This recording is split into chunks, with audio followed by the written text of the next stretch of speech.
Bulletin में सबसे पहले लॉकडाउन से मुतल्लिक आपको अपडेट करेंगे तो सिंध भर में सख्त लॉकडाउन का सिलसिला जारी है।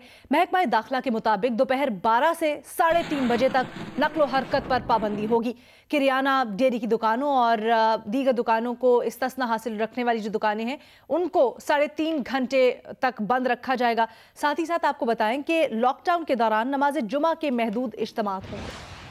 मजीद बताएंगे नुमाइंदा जियो न्यूज काशिफ मुश्ताक।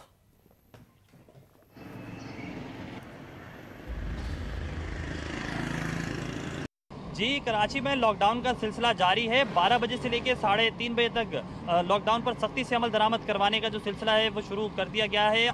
12 बजते ही मुख्तलिफ अहम शाहराहों पर नाकों पर मजीद सख्ती की गई और हम इस वक्त नेशनल स्टेडियम के करीब मौजूद हैं और मेरे कैमरामैन मोहम्मद साजिद अगर आपको दिखाएं तो यहाँ जो है वो इस रोड को भी मुकम्मल तौर पर बैरियर लगाकर बंद कर दिया गया है, जबकि मुख्तलिफ नाकों पर जो पुलिस एहलकार तैनात हैं वो शहरियों को समझाते हुए दिखाई देते हैं। पुलिस हुकाम की जानिब से उन्हें बार बार ये हिदायत जारी की जा रही है कि वो अपने घरों पर रहें और गैर ज़रूरी घर से बाहर ना निकलें। 12 बजे से लेकर 3:30 बजे तक अगर कोई शख्स गैर जरूरी तौर पर घर से बाहर निकलेगा तो उसके खिलाफ जो है वो कानूनी कार्रवाई अमल में लाई जाएगी। हैदराबाद में आज लॉकडाउन पर किस हद तक अमल दरामद किया जा रहा है, ये बताएंगे नुमाइंदा जियो न्यूज अली नईम। जी बिल्कुल, हुकूमत सिंध के ऐलान के मुताबिक हैदराबाद में मुकम्मल तौर पर लॉकडाउन है जो 3:30 बजे तक जारी रहेगा। इस हवाले से हैदराबाद में जगह जगह पुलिस के एहलकार तैनात हैं जो शहरियों को अपने घरों तक महदूद कर रहे हैं। तमाम दुकानें जिनको इस्तिस्ना भी हासिल है वो भी मुकम्मल तौर पर बंद करवा दी गई हैं। इस हवाले से ये भी पता चले कि हैदराबाद की मसाजिद में आज जो नमाज के इज्तिमात हैं वो सिर्फ और सिर्फ मस्जिद का अमला जो है वो नमाज जुमा की अदायगी करेगा, जबकि मसाजिद से ऐलान किए जा रहे हैं कि शहरी अपने घरों तक महदूद रहें और अपने घरों पर ही नमाज ज़ोहर की अदायगी को यकीनी बनाएं। इस हवाले से ये बताते चले कि 3:30 बजे तक जो लॉकडाउन है उस पर अमल दरामद करने के लिए हैदराबाद पुलिस के जवान अपनी फराइज अंजाम दे रहे हैं। जी, विफाकी वजीर इत्तलात सेनेटर शिबली फराज कहते हैं कि लॉकडाउन में मरहलावार नरमी से छोटे कारोबारी अफराद के कारोबार को सहारा मिलेगा। कारोबारी शोबों के लिए बनाए गए SOPs पर सख्ती से अमल करना होगा। एहतियात न की गई तो दोबारा लॉकडाउन की तरफ जाना पड़ेगा। शिबली फराज का एक बयान में कहना था कि लॉकडाउन खोलने की कामयाबी में अवाम का ताउन दरकार है।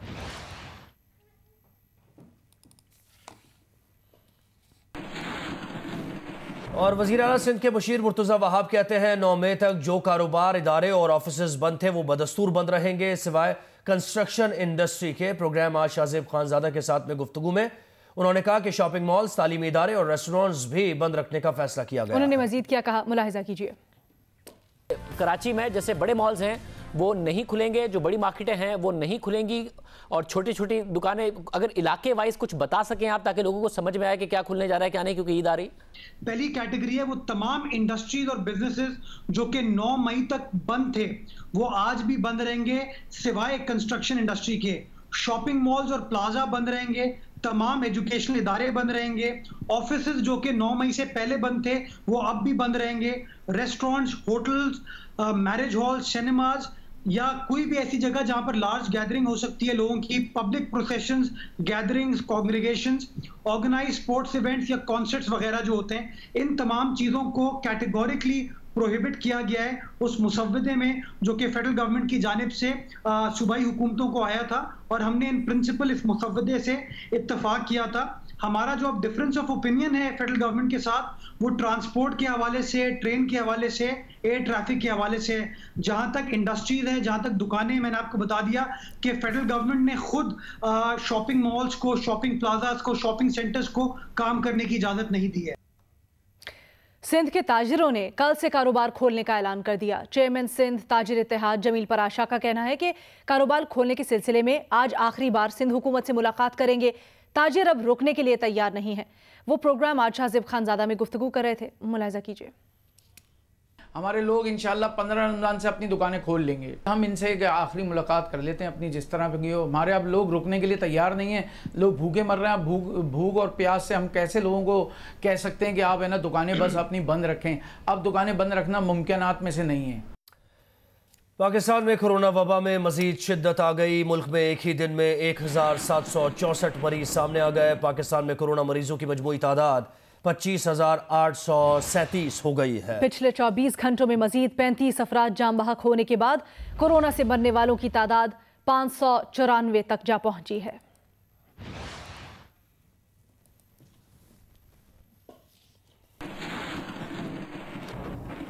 पंजाब में कोरोना मरीजों के इलाज में मसरूफ डॉक्टर्स और तिब्बी अमले के लिए इजाफी तनख्वाह मंजूर हो गई है। इस सिलसिले में नोटिफिकेशन भी जारी कर दिया गया है। तफसीलात जानेंगे, हमें ज्वाइन कर रहे हैं हमारे नुमाइंदे अमीन हफीज। अमीन, बताइएगा कितने माह की इजाफी तनख्वाह मिलेगी डॉक्टर्स और तिब्बी अमले को? नोटिफिकेशन में क्या तफसीलात बताई गई हैं मजीद?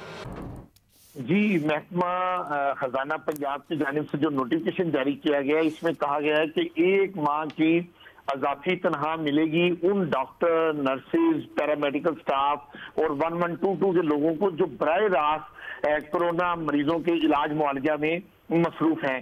ये वजीर आला पंजाब ने गुज़िश्ता माह ऐलान किया था कि वो 1 माह की अजाफी तनख्वाह का उन्होंने ऐलान किया था। उसके बाद महकमा खजाना और महकमा सेहत के दरमियान फाइल चलती रही।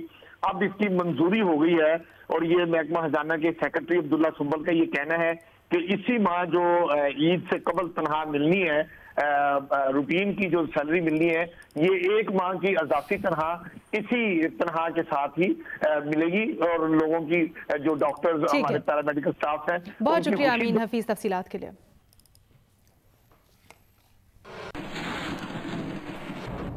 कोरोना के खिलाफ जंग में सबसे आगे दूसरों की जान बचाने के लिए खुद को खतरे में डालने वाले डॉक्टर्स, नर्सेज और दीगर तिब्बी अमले को कौम का सलाम। तिब्बी अमला फर्ज शनासी और कुर्बानी की आला मिसाल बन गया। तिब्बी अमले की खिदमात का इतराफ करें। इतवार की शाम 6 बजे अपने घर, बैल्कनी और गाड़ियों पर सफेद परचम लहराएं। डॉक्टर्स, नर्सेज, तिब्बी अमले के लिए तालियां बजाएं। इजहार यकजहती की 10 सेकंड्स की वीडियो बनाएं और हमें भेजें, हम दुनिया को दिखाएंगे। अब से कुछ देर बाद हमारा नंबर आपकी स्क्रीन पर होगा। जो इस वक्त इस कोरोना के मुश्किल वक्त में फ्रंट लाइन पे लड़ रहे हैं, मैं डॉक्टरों को अपने और अपने सेक्टर की तरफ से सलाम पेश करता हूँ। इनकी बहादुरी की वजह से आज हम खुद को कोरोना वायरस से महफूज समझते हैं। इस वबा से लड़ते हुए हमारे बहुत से ऐसे डॉक्टर शहीद हो गए। उन शोहदा को मेरा सलाम। पूरी कौम, पूरी आलमी इंसानियत एहसानमंद है उन डॉक्टरों का, उन नर्सों का, पैरामेडिकल स्टाफ का, उस टेक्निकल स्टाफ का जो अस्पताल में मुआवनत कर रहे हैं ताकि हम ज़्यादा से ज़्यादा बेहतर तौर पर उसका मुकाबला कर सकें। तमाम डॉक्टर्स और पैरामेडिकल स्टाफ और उनकी फैमिलीज़ को सल्यूट करती हूँ। इस इतवार यानी 10 मई शाम 6 बजे अपने अपने घरों पे, घरों की बैल्कनीज पे और अपनी गाड़ियों पे सफ़ेद परचम लहराएं। हमारे डॉक्टर्स और पैरामेडिकल स्टाफ फ्रंट लाइन पे इस वबा से जंग लड़ रहे हैं, हम लोगों का तहफ़्फ़ुज़ कर रहे हैं। मैं उनको सल्यूट करता हूँ। सारी आवाम जो है पाकिस्तान के टूरिस्ट में वो साथ जंग में हमारे हरावल दस्ता हैं। चकवाल से खबर यह कि OGDC राजिया ऑयल फील्ड के 4 मुलाजमीन में कोरोना की तस्दीक हुई है। डिप्टी कमिश्नर चकवाल का बताना है कि ऑयल फील्ड सील करके 100 से ज़ायद मुलाजमीन को क्वारंटीन कर दिया गया है। मरीजों की तादाद और इत्तला न देने पर ऑपरेशन मैनेजर को गिरफ्तार करके मुकदमा दर्ज कर लिया गया है। मकामी डिप्टी कमिश्नर का कहना है कि कोरोना वायरस से मुतासरा मरीजों को इलाज के लिए इस्लामाबाद मुंतकिल कर दिया गया है। महकमा सेहत ने ऑयल फील्ड के मजीद 12 मुलाजमीन के टेस्ट इस्लामाबाद भेज दिए हैं।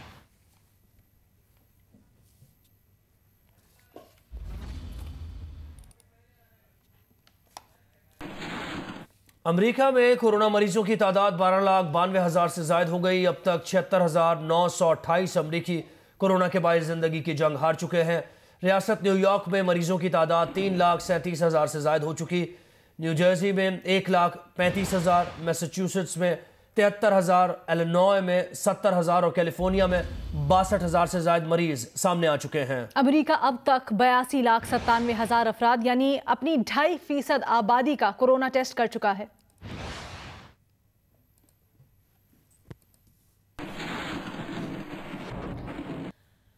दीगर ममालिक पर नजर डालें तो रूस में एक ही रोज में कोरोना के 11,000 और ब्राजील में 9,000 से ज्यादा मरीज सामने आ गए।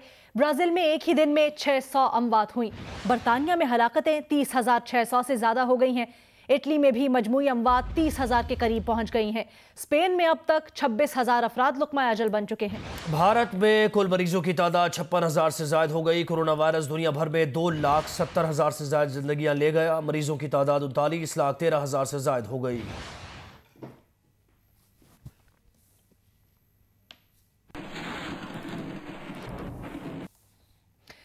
एक और भारतीय तैयारा जमीन बोस हो गया। भारत के शहर जलंधर के करीब भारतीय एयरफोर्स का MiG-29 तैयारा गिरकर तबाह हो गया। हादसे के दौरान पायलट बाहर निकलने में कामयाब हो गया। भारतीय एयरफोर्स के मुताबिक तैयारा तरबियती मिशन पर था। तकनीकी खराबी के बायस तैयारा पायलट के काबू से बाहर हो गया था। भारतीय हुकाम ने वाक़े की तहकीकात शुरू कर दी हैं।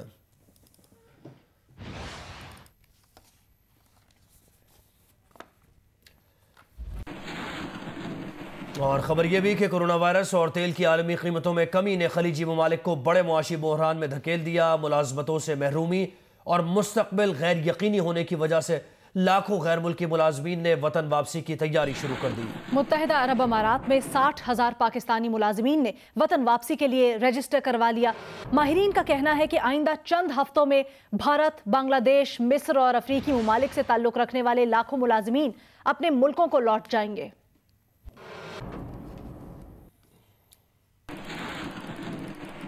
आलमी मालियाती फंड का कहना है कि कोरोना से निपटने के लिए मुख्तलिफ ममालिक को मदद फराहम कर रहे हैं। 100 से ज़ायद ममालिक ने माली मुआवनत की दरख्वास्त की है। एमरजेंसी सहूलतों तक रसाई दुगनी की गई है। बताया कि रैपिड क्रेडिट फाइनेंसिंग के जरिए 100 अरब डॉलर्स की तलब पूरी की जाएगी। 7 मई तक IMF बोर्ड 50 से ज़ायद ममालिक के लिए 18 अरब डॉलर्स की मंजूरी दे चुका है। IMF और वर्ल्ड बैंक सरबराहान ने गरीब ममालिक की सूद अदायगी मुअत्तल करने की दरख्वास्त की है।